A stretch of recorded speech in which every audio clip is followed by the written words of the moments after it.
Bismillahirrahmanirrahim. Elhamdülillah. Vessalatu vesselamu ala Rasulillah ve ba'd. Kurban майрамы күндөрүндө Аллах Таалага жакындоо максатта союла турган чарва айванына курбандык дейилет. Абу Ханифа жана Аузай рахимахумуллар пикиринче курбандык кылууга кадыр болгон кишиге курбандык кылуу важип болуп саналат. Бирок жумхур алымдардын назарында курбандык кылуу сүннөт муаккада. Курбандык кылуунун хикматтары көп болуп саналат. Курбандык кылган адам Аллах Тааланын буйругун аткарат жана кедейлерге эт улашат. Курбандыкка жарактуу болгон жана курбандык кылына турган чарва айвандары жана алардын эң аз жашы тууралуу. Койдун жашы 6 айлык кой болуп саналат. Эчкиден 1 жаштуу эчки, уйдан 2 жашка чыккан уй, төөдөн 5 жаштуу төө. Бул айвандардын эркек ургаачылыгында айырмасы жок. Эң абзел курбандык багылган семиз, базарда баасы жогору айван курбандык кылуу үчүн эң абзел айван болуп саналат.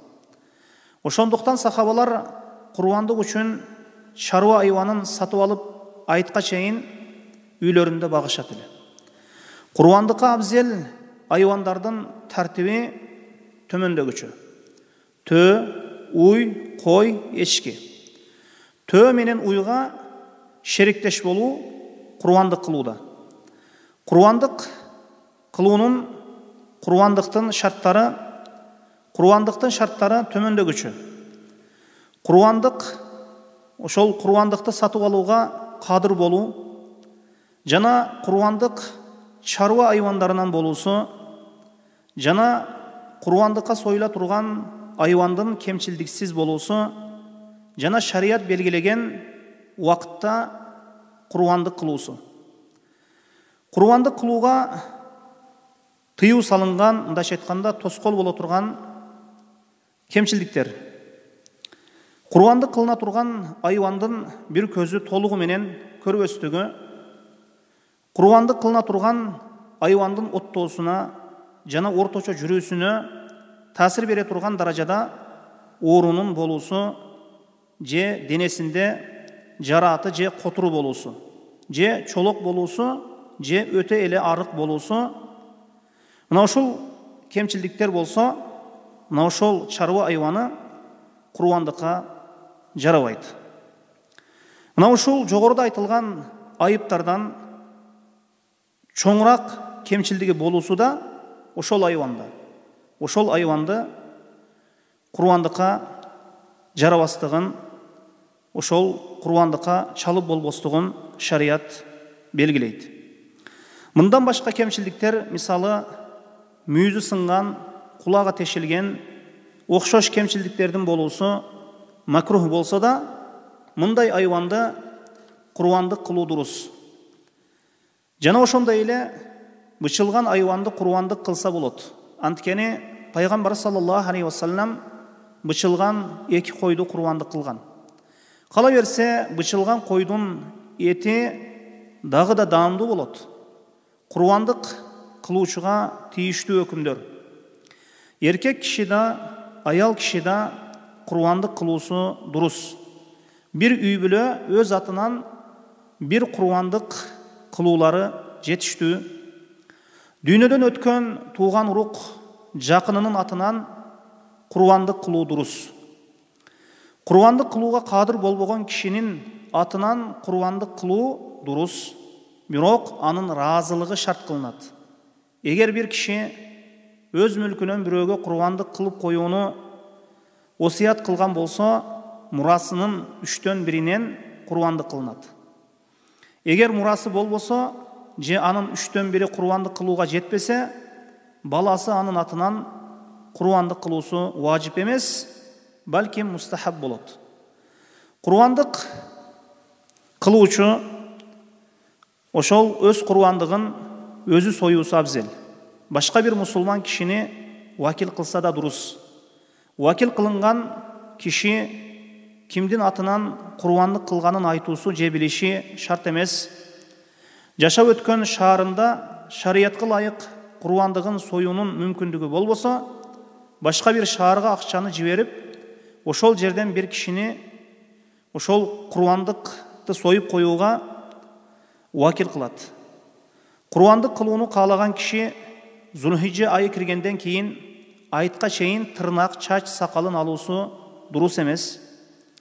Мындан башка гусул кылуу, чач тароо, атыр себүү, аялына кошулуу сыяктуу иштерди кылуу дурус болуп саналат.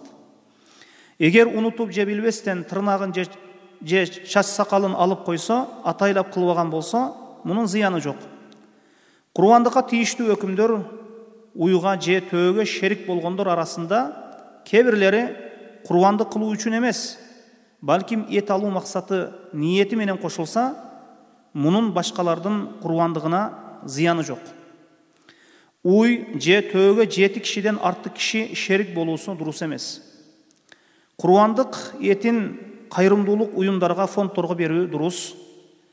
Курбандыктын этин алган кедей киши аны сактап, курбандыктын этин алган кедей киши аны сатып, акчасын колдонуусу мүмкүн.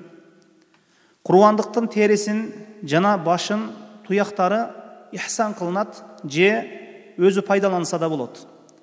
Аны сатуу же кассапка иш акысы катары берүү дурус эмес. Курбандык үчүн сатып алынган айванды сатуу же күрөөгө коюу же бирөөгө белек катары тартуулоо дурус эмес. Курбандыкты карызга сатып алуу дурус.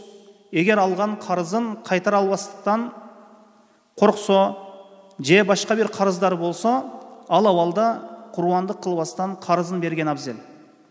Курбандык кылууда бисмилла деп айтуу шарт кылынат. Такбир айтуу, Аллаху акбар деп айтуу мустахаб. Курбандыктын убакыты айт намазынан кийин айт күнүнүн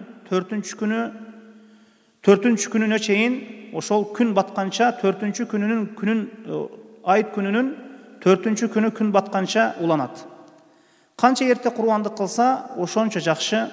Түнү же күндүзү курбандык кылуусу дурус, айырмасы жок. Курбандыкка аталган ошол мал, чарба айваны урдалган болсо же жоголуп калса, ал эми бул иште ээсинин айыбы менен болбосо, ордуна башка алат. Башка бирөөнүн айыбы менен болсо, ордуна башка алуусу важип болбойт, бирок ордуна башка бир курбандык союусу мустахаб. Курбандык үчүн сатып алынган айван андан жакшырагына алмаштыруусу дурус.